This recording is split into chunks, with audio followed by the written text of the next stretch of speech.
And you never know that you can just bring them in and make some yummy soup with them. So when you're out looking for mushrooms, how do you know what's poisonous or what you can eat or what's crazy mushrooms, things like that? That again, it all comes in with experience. I've been doing this for over 45 years, and it's not something that you take lightly. Yeah. You got a couple of critters running around here.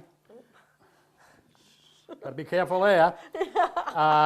But it's something that you don't take lightly, and the best thing you can do is go out with somebody that knows what they're doing and be safe. Nice. All right, I can hear my butter and my oil all getting a bubble on. So let's go ahead back over to the stove for a minute. Let's get nice and melty. We're going to go ahead in with our celery. And then you got to get your hands wet with the leeks because you got to get them out of the water and get them right into the pan.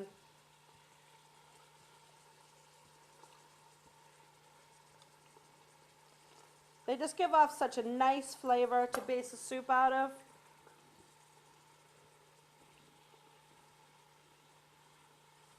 You see that? See how dirty that water is? All that dirt came out of the leeks, and now it's in the bowl and not in your soup. So we're going to just get rid of that. And get that out of the way. Let's give that a little stir.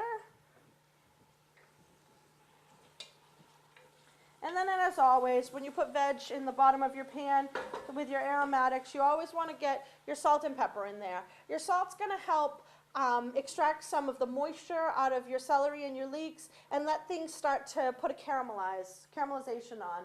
So let's use a nice coarse salt. Just a little. It's about a teaspoon of salt. And let's crack some pepper in there.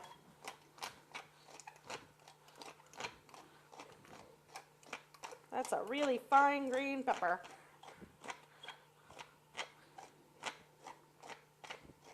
Nice.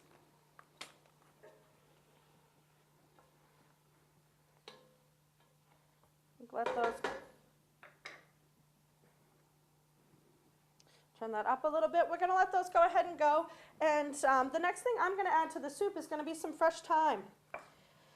I love the pairing of thyme together with mushrooms. They both have a nice little woodsiness to them that goes so well together. And again, just like I was talking about with the celery stalk, save your stems and throw them right into your stock.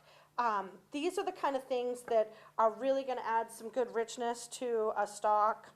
If you've got some sprigs of rosemary or the stems from some sage, anything like that can go right into your vegetable stocks. So it looks like we're getting quite a big old bowl of mushrooms going on over there. There's about 2 or 3 pounds here, easy. How much mushroom do you usually yield off, weight-wise, off a mushroom like that? Usable mushroom. Usable, if you had, say, an 8-pounder. 8-pounder? These things get up to 8 pounds? I picked a 54-pounder last year. Oh my goodness. It was unbelievable. My record was 32, and I spotted this tree last year, and sometimes I don't take the time to go around the back of the tree, and this one I decided to, and Good thing, I went around the back, and bingo, there was a 54-pounder. So as far as size-wise, what's a 54-pound mushroom look like?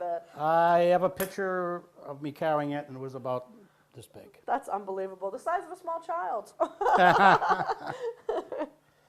Well, that's pretty cool. Now, okay, so big giant mushrooms.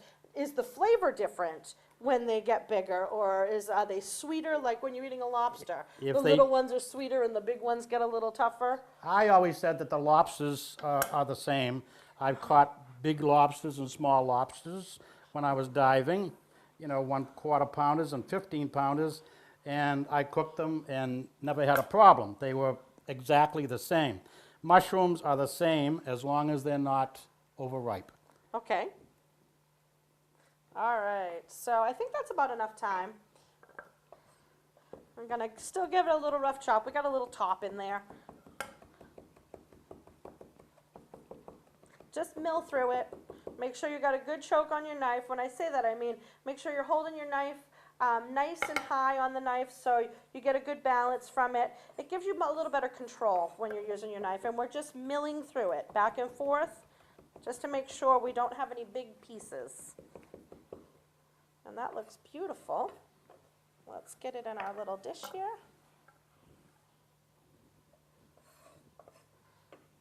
And then we're going to get it right into the pot. Again, I'm going to save my stems over here with my stock bowl and right to the pot.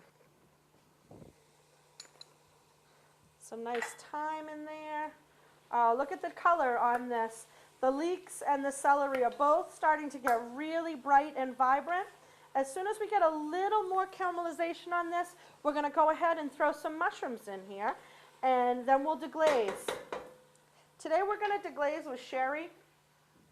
Again, the same kind of thing with the thyme. Sherry is got some good bold flavors. It's going to cut the richness of the cream that we'll finish it with, but I think it pairs really, really well with things like mushrooms, with the woodiness of thyme, with herbs like sage, things like that. So I love to use sherry in the back of soups.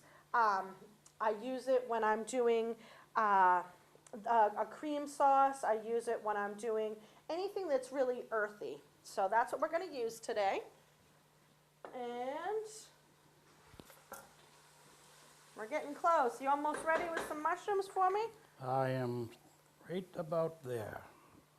I'm going to give these a rough chop too. So you want to set your bowl in between and we can start chopping some? There we go. Awesome. We'll just go right here with it. Great. So I'm going to go ahead and give these just a rough chop. So when you get them in the soup, they're not that size. They're bite size. So the same thing. We're just going to make sure we have a good handle on our knife, and we're just going to mill through them a little bit. And help me chop some up? Awesome.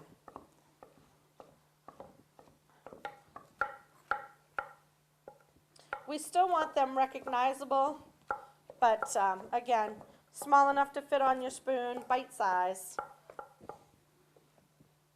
They're so pretty. We don't want to, you know, grind them into a paste or anything.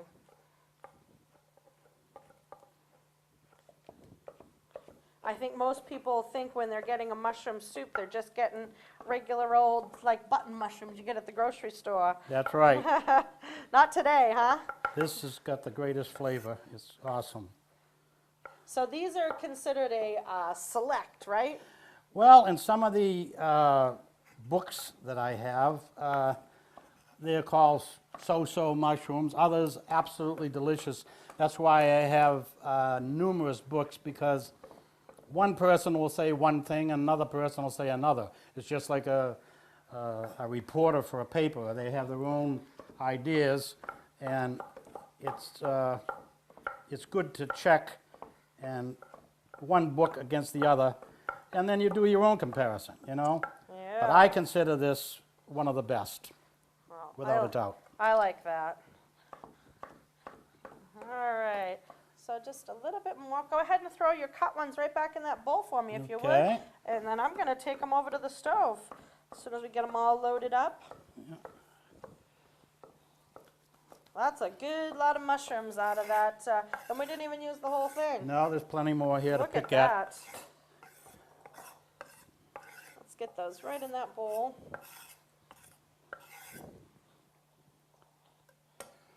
I've been looking forward to this because I love trying other people's recipes by having people cook with my mushrooms, because I cook. I'm not a connoisseur by any means, and my wife gets tired of me making the same dishes every year in the fall. So it'll be wonderful to try someone else's recipe. Yeah, because we're using a lot of the same ingredients that you use in your mushroom bisque, and I'm just doing them a little bit. I'm doing them a little bit different. So I'm gonna take you. I took your recipe, which you can find on Doogie's website. Tell us what your website is, Doogie. Website is Creations by Doogie. doogiesrecipe.com. All right, so you can find Doogie's recipe on his website, as well as I think we're going to post it on Dom's Trattoria's website as well. But so I'm taking all of the same flavor components that you would use in yours, and I'm doing them a little bit differently. Just the way that I'm layering them in is going to develop more flavor in the base of the recipe, instead of having to let it simmer on the stove for a while. As soon as this comes to temperature, because of the way we're layering it in, we're going to be all ready to eat it at that point. So I'm going to go ahead over to the stove with the mushrooms and get them in there. Oh, beautiful. See how we're starting to develop a little bit of color on our leeks and our celery? And in with the mushrooms. Beautiful.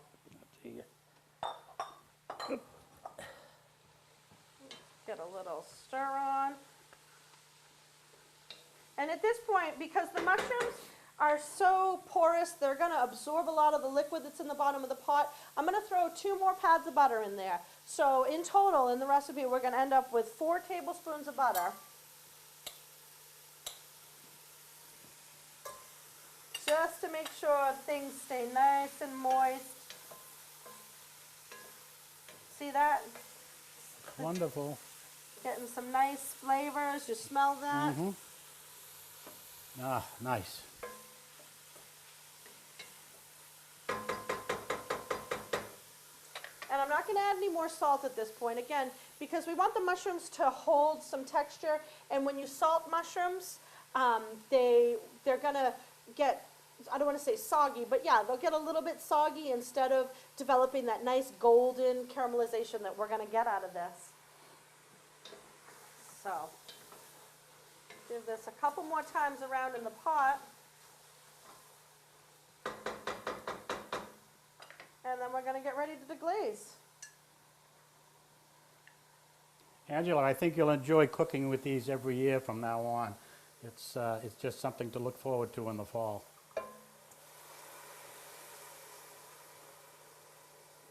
There. We went about 2.5 times around the pot, which is about a half a cup.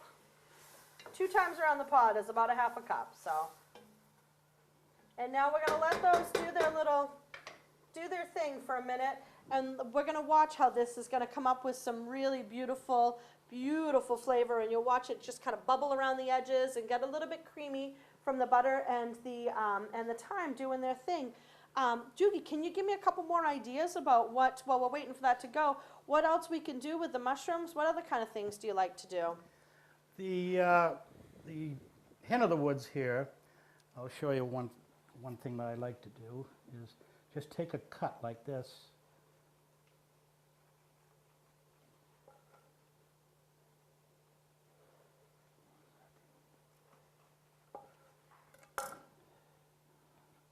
And saute these up with a steak or whatever, and then just drape them over the steak. It's you eat the whole thing, and it picks up the flavor of the steak, and just also gives it a great presentation. So something like this we could use, like we would use a portobello mushroom. Yep, exactly. So instead of doing a portobello burger, we could do some hen of the wood burgers. Exactly. For a vegetarian option as well. You've got to get them when they're young like this here. This particular mushroom here, as you could see, has opened a little further. The leaves are further apart, but it's still very good eating. But this one was a young hen, and it holds its texture together like this here. Yeah. The leaves haven't opened, so there's quite a bit you could do with these. It's really very firm, and I'm telling you, I really can see how this is going to take a marinade like nobody's business. Yeah, and I even, at times, I'll take them and put them in a dip, egg batter, and then put them in 4 seasoned breadcrumbs and fry them in butter and a little bit of salt and pepper. They're just absolutely wonderful to sit down with a nice cold beer and a football game. And that gives a whole new definition to fried mushrooms. Oh yeah, that they're sounds fantastic. They're wonderful. All right, let's take a peek back here again Okay. and see how we're doing. Oh, I think we're ready for some vegetable stock. Oh, that looks good. Yeah, see, our mushrooms are getting a nice